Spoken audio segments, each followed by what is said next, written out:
Salut à tous, bienvenue dans cette nouvelle vidéo. On va analyser et évoquer toutes les infos mercato et l'actualité du Paris Saint-Germain de ce lundi. N'hésitez pas à bombarder la barre de like, on partage, on commente, on s'abonne. Nono est avec nous, salut Nono. Salut Sacha. Alors Nono, première bonne nouvelle de la journée, Sergio Rico s'est réveillé de son coma et n'est plus sous sédatif. Mieux encore, il a su reconnaître sa famille. Donc vraiment c'est la meilleure nouvelle de la journée, on va dire, hein. Une nouvelle merveilleuse. Quoi de plus beau que la vie? Alors c'est extraordinaire. Bon Alors, courage Sergio. Bon courage Sergio. Alors le PSG cherchera un autre gardien pour le remplacer vu qu'il ne sera pas disponible pendant de nombreux mois. Donc à voir sur qui le Paris Saint-Germain ira. On parle de Guillermo Ochoa, Nono, l'ancien gardien d'Ajaccio, hein, qui a fait une Coupe du Monde 2018, on se rappelle, exceptionnelle. Je pense que ça pourrait être une bonne alternative. Guillermo Ochoa, je vais te dire quelque chose. Donnarumma, il va avoir chaud aux fesses. Pour, ra- Très bon gardien. Très très bon gardien. pour rappel, Guillermo Ochoa était le choix numéro un au début des Qataris, qui étaient allés sur Salvatore Sirigu, parce que Guillermo Ochoa avait eu des problèmes d'antidopage, et finalement il avait signé à Ajaccio, et pour son premier match avec Ajaccio, je me rappelle, il avait fait une masterclass contre le Paris Saint-Germain, où le PSG avait tiré près de 40 fois au but. C'était le premier match au parc de Laurent Blanc, je me rappelle comme si c'était hier, no. Oui, d'accord, je suis ok. Très bon gardien, très bon jeu au pied, bon dans les sorties aériennes. Ouh là là, attention, attention Donnarumma, t'as pas intérêt à faire des gaffes cette année. Après, vous connaissez Nono, hein, il fait comme si c'était fait alors que c'est très très loin d'être fait. Alors, le PSG veut devancer la concurrence pour Arda Güler, le joueur de 17 ans de Fenerbahçe. Des négociations sont en cours. Le Fenerbahçe a activé la clause à hauteur de 17,5 millions d'euros dans les 10 prochains jours et le jeune crack turc devrait signer un contrat avec un nouveau club. Est-ce que le PSG doit aller sur ce joueur, Nono, notamment visé par Liverpool, Chelsea, Manchester United, Leipzig, Dortmund, Benfica et l'Ajax? Moi, Sacha, je suis pas contre, mais je me méfie quand même des pépites. Que 17 ans. T'as vu Hendrik, on parlait d'un phénomène, d'un ceci, d'un cela.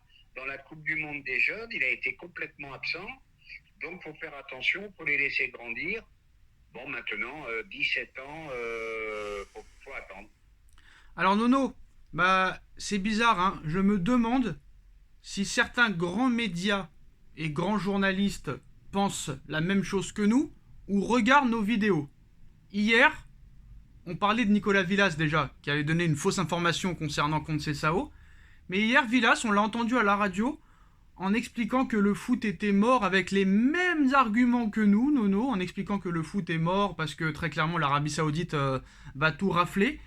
Je me demande, hein, donc après c'est possible que tout le monde pense comme nous, mais très clairement c'est la fin du foot, Nono, je tiens à le dire, mais on en a parlé hier, on va pas en reparler. Bernardo Silva et Marco Verratti ont reçu, ainsi que Neymar, Bernardo Silva et Marco Verratti ont reçu une offre très lucrative, surtout Neymar, d'Arabie Saoudite.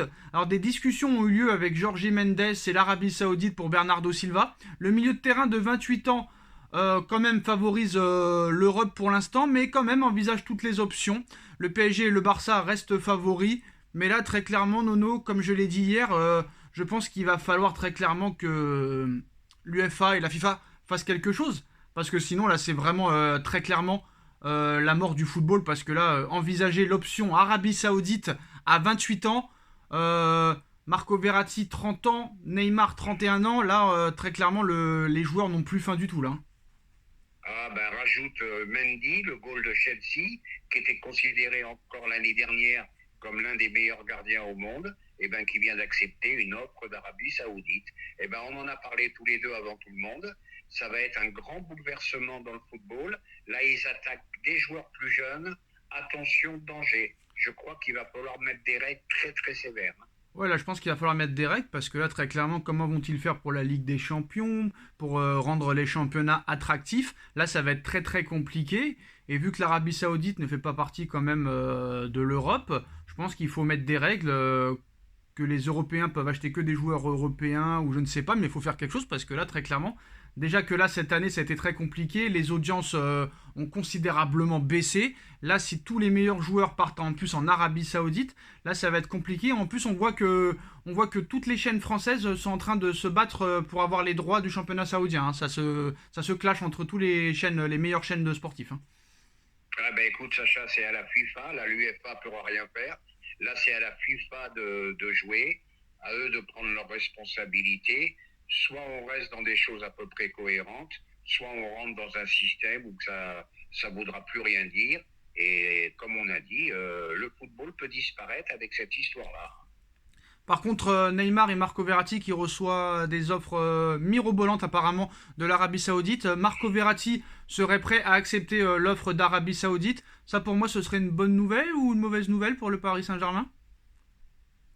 Bonne nouvelle pour le PSG, mauvaise nouvelle pour le football, parce que je pense que malgré tout ce qu'on peut le critiquer, il mérite mieux que l'Arabie Saoudite, mais là il pourra fumer sa cigarette tranquille là-bas, et encore je ne sais pas, vu les restrictions qu'il y a là-bas, mais le problème c'est que, oulala, de plus en plus jeune, Neymar, 200 millions par an, a une offre difficile à refuser. Ah non, il paraît qu'elle a augmenté l'offre pour Neymar, hein. Il paraît qu'on parle entre 250 et 300 millions d'euros depuis que Al Hilal a échoué dans le dossier Messi qui lui proposait 1,5 milliard en 3 ans. Eh ben voilà, on arrive à des chiffres inimaginables, inimaginables. Alors je vais te dire, c'est le côté noir du football qui me plaît pas du tout, hein. Bon, parce que je pense qu'on était arrivé au sommet avec les clubs qui étaient dirigés par des États, mais là, ça va trop loin. Là, ça va trop, trop loin. Alors, la presse dit beaucoup de bêtises, hein, donc il faut vraiment citer les noms à chaque fois. Alors, en ce qui concerne Marco Verratti, c'est une information Mate Moreto. Il nous dit que Verratti a reçu des intérêts d'Arabie Saoudite et il est très ouvert à un départ. Le PSG veut d'abord trouver son remplaçant, avant d'envisager un départ. Ça, c'est normal, hein. Eh ben, qu'est-ce que tu veux? Moi, je suis le PSG, je réfléchis à deux fois. S'ils peuvent récupérer un bon transfert avec Verratti et limiter la casse avec Neymar, eh ben, pourquoi pas? Pourquoi pas? Dans la question, je disais que c'était une bonne chose d'abord de trouver le remplaçant avant de le vendre et de le faire Oui, partir. oui, il faudrait quand même le remplaçant. Avant. Avant, bien sûr. Alors en ce qui concerne les négociations entre le PSG et Mallorca pour le transfert de Kang In Lee sont loin d'être bouclées. Je pense que Mallorca, ils ont dû voir le match contre le Pérou et Mallorca maintenant nous explique, d'après Marca, qu'ils n'ont pas besoin de vendre de joueurs, mais ils demandent quand même 22 millions d'euros pour son joueur. Alors au début c'était 15, maintenant c'est 22 après le bon match qu'il a fait le week-end dernier, et comme c'est le PSG. Est-ce qu'il faut aller sur ce joueur? Moi je l'ai vu quand même, c'est pas mal. Est-ce que 22 millions d'euros c'est trop cher ou... Moi je pense que c'est pas mal, que style de joueur qu'il pourrait apporter honnêtement, hein. Ah ben, moi, je suis toujours pour. C'est des combattants, c'est des guerriers. Ça court, box to box. Bon, maintenant, ben, tu le sais bien, hein, le PSG, c'est l'ennemi de tout le monde. Dès que le PSG est intéressé par un joueur, eh ben, les prix ils grimpent. Voilà, c'est ça le problème du PSG, malheureusement. Alors Cherendour est à 2 pas de devenir un joueur du PSG pour les 5 prochaines saisons. Il reste que quelques détails à régler. Joueur du Benfica de 18 ans, international espoir italien. Est-ce que c'est possible qu'un gars comme Luis Enrique fasse jouer des jeunes joueurs, vu que Paris là est en train de peut-être recruter des très jeunes joueurs? Ah ben là, ils vont sur les prospects. Donc, est-ce que Enrique va les faire jouer? Ça, on va vite le voir. Bon, mais maintenant, comme dirait le proverbe, attendre et voir. Moi, j'y crois pas vraiment. Bon, on verra parce que RMC Sport, Nono, a détaillé la rencontre entre Luis Enrique, ses agents et la direction parisienne. Avant d'en parler, faut expliquer aussi, Nono, que tous les anciens coachs avaient dit qu'ils feraient jouer les jeunes. Ils l'ont pas fait. Tous les anciens entraîneurs avaient dit qu'ils voulaient gagner avec la manière. Ça n'a pas été fait, donc moi je reste très très prudent et pour l'instant j'y crois pas. Alors RMC Sport nous dit que le PSG est conscient qu'il a une énorme opportunité et une énorme chance d'attirer Harry Kane avec Luis Enrique sur le banc de touche. Ah ben là, ça serait extraordinaire, hein. Bon, on va encore se répéter. Pour moi, c'est peut-être le meilleur avant-centre en Europe. Voilà, joueur complément idéal pour Mbappé. Je m'excuse encore une fois de me répéter, mais là, ça serait vraiment un renfort qui t'apporte quelque chose. Peu importe le prix, hein. Très très grand joueur. Alors information Loïc Tanzi, le nom de Luis Enrique aurait été soufflé par Nasser Al-Khelaifi. Le président parisien a trouvé un accord avec le technicien espagnol après la fin de la piste Nagelsmann. Donc apparemment, c'est une trouvaille de Nasser. En ce qui concerne l'échange qu'il y a eu lors des négociations, lors de la rencontre, alors ça sera assez intéressant de voir un petit peu tout ça, Nono, pour voir ce que tu en penses et pour voir aussi réellement quelle est la prise de parole. Alors, RMC Sport nous dit que Luis Enrique va être le prochain coach du Paris Saint-Germain, même si tous les détails ne sont pas encore réglés entre l'Espagnol et le club parisien. Alors, si la piste a été initiée par Doha, Nasser Al-Khelaifi puis Luis Campos, c'est eux qui ont pris aussi la décision de confirmer que c'était une bonne piste. Donc peut-être que Enrique et Campos pourront travailler peut-être main dans la main. Ça, c'est une bonne nouvelle. Alors, peu de candidats ont été appréciés jusqu'ici. Luis Campos n'était pas le plus pressé de voir Julian Nagelsmann arriver, par exemple. Apparemment, Nagelsmann, à part dire je suis entraîneur du Bayern, n'avait pas beaucoup d'arguments. Luis Enrique a été impressionnant lorsqu'il a échangé avec les dirigeants du club, dégageant une grosse énergie, mais aussi une envie de faire bouger les choses et de voir le club grandir. Il avait tout préparé depuis le début des négociations. Il a identifié le manque d'envie. Il paraît qu'il aurait vu énormément de matchs du Paris Saint-Germain depuis les discussions qui ont commencé au mois d'avril apparemment. Il a identifié le manque d'envie de certains joueurs, parfois affichés par toujours les mêmes. Et son charisme aussi a joué pour lui. Tout le contraire de Nagelsmann, qui disait « je suis entraîneur du Bayern ». Voilà, selon des proches du dossier, Nagelsmann est arrivé en montrant son CV « j'ai entraîné le Bayern ». Voilà, il n'y avait pas autre chose apparemment comme argument. Nagelsmann, il voulait appliquer exactement la même méthode apparemment que les Galtier, les Pochettino. Du côté de Nagelsmann, on explique que le projet parisien manquait de clarté. Et voilà, la piste Luis Enrique maintenant a été choisie, même si le staff n'est pas encore complètement constitué. Enrique voudra aussi avoir un minimum, un droit de regard sur le mercato. Qu'est-ce que tu penses de toutes ces informations, Nono? Eh bien, premièrement, Enrique, je suis content. Mais alors maintenant, on va parler de lui. Attention, les dirigeants, je les mets en garde. C'est un entraîneur à très fort caractère qui est rentré en conflit avec Messi dans une grande période. Attention, c'est un entraîneur qui ne se laissera pas faire, qui imposera ses choix. Et là, je vais vous dire, franchement, si lui n'y arrive pas, alors là, faut arrêter et il faut changer carrément de sport. Non, je suis pas d'accord avec toi, Nono. Je suis pas d'accord avec toi parce que tu parles d'Enrique comme si c'était le meilleur entraîneur du monde. Non. Non, non, Non, non. mais je te dis pas que c'est le meilleur entraîneur du monde. Bah si, parce que tu nous dis si lui il y arrive pas, personne n'y arrivera. Ah, ça va. Je te dis simplement que c'est un entraîneur qui va imposer ses choix, qui est capable, sur un coup de tête, de partir. Attention, et c'est ce qu'il faut au PSG. Oui, mais c'est ce qu'on dit à chaque fois qu'un coach arrive à Paris, mais quand c'est à Paris, c'est pas la même chose que dans les autres clubs. C'est ça le problème. Ouais, mais la différence entre Galtier et Enrique, je vais te dire une seule chose, il l'a fait à Barcelone. Qu'on le veuille ou non, il l'a fait. Qui est rentré en conflit avec Messi? Personne. Lui, oui, mais bon, on sait pas comment ça se passe, on sait pas comment il dirige. Et... Tu sais, il peut y avoir des menaces des fois de certains dirigeants, tout ça et tout, faut faire attention, on sait pas comment ça se passe. Hein. Pourquoi le mec il est bon à Tottenham, à Paris, il fait plus rien? Pourquoi l'autre il est bon à Dortmund, à Paris, il fait plus rien, il est bon à Chelsea? Pourquoi l'autre il est bon avec Séville? Il arrive à Paris, il fait plus rien et après dans tous les autres clubs il est bon. Pareil pour les Ancelotti. C'est bizarre ce qui se passe, on sait pas comment ces mecs-là dirigent en fait.